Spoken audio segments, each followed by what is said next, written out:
Ration card గత ప్రభుత్వంలో అనేక మార్లు దరఖాస్తు చేసినప్పటికీ మంజూరు కాలేదు, రకరకాలుగా కొంత ఇబ్బంది కూడా ఉండేది. ఇప్పుడు రేషన్ కార్డుని మరోసారి అమల్లోకి తీసుకొచ్చే, మరోసారి దానికి కొత్త రకమైనటువంటి రేషన్ కార్డుని ప్రజల్లోకి అందుబాటులో తీసుకొచ్చే విధంగా కొత్త రేషన్ కార్డు కూడా జారీ చేసే విధంగా రాష్ట్ర ప్రభుత్వం సిద్ధమైంది. దానికి సబ్ కమిటీ కూడా ఏర్పాటు చేసింది. అయితే సబ్ కమిటీ కొన్ని విధి విధానాలు నిర్ణయించినట్టు తెలుస్తోంది.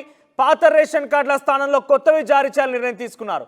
రేషన్ కార్డు అర్హతకు గ్రామీణ ప్రాంతాల్లో వార్షిక ఆదాయం ₹1,00,000గా, ఆ తర్వాత పట్టణ ప్రాంతాల్లో వార్షిక ఆదాయం ₹2 లక్షలు.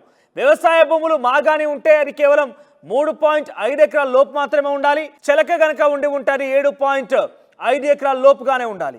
2 రాష్ట్రాల్లో కూడా రేషన్ కార్డులన్నింటినీ వారికి ఆప్షన్ ఇవ్వాలని నిర్ణయం తీసుకున్నారు. 2 రాష్ట్రాల్లో రేషన్ కార్డులన్నా వారికి కూడా ఆప్షన్ ఇవ్వాలని కూడా నిర్ణయం తీసుకున్నారు. అఖిలపక్ష నేతలకు పిలిచి సూచనలు స్వీకరించనుంది ప్రభుత్వం.